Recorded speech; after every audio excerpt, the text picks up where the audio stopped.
This tutorial is about finding and using credible sources on the Internet.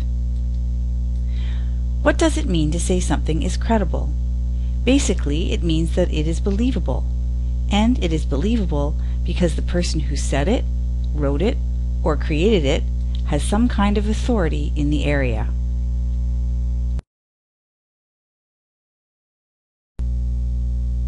For example, if your doctor tells you that smoking is harmful to your health, you will probably believe him because you know that he has many years of medical training.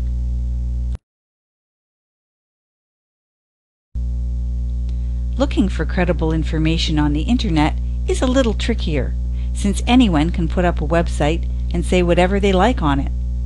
Look at this website, for example. It looks nice and pretty credible, but there really is no such thing as a tree octopus. How professional a website looks is no guarantee of its credibility. Let's take a look at two websites you might come across if you were researching explorers. The first one is part of a popular website called Enchanted Learning. Let's take a look at one of the explorers, Christopher Columbus. There's some information about him, including the dates of his birth and his famous 1492 voyage.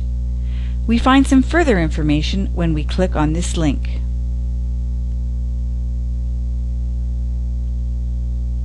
Now let's compare this to another website about explorers. This looks even better. Everything you ever wanted to know and more.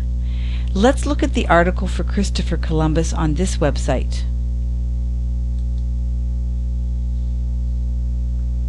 Here's the article about Christopher Columbus.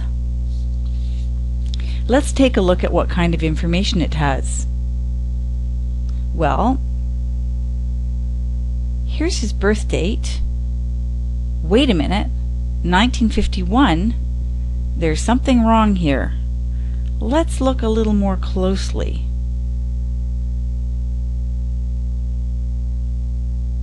In 1942, he set sail with 3 ships. That's not right. Columbus died in 1906. This website is just like the Tree Octopus site. It's a fake. Now, you probably know a little bit about Christopher Columbus from studying him in school. But what if you didn't?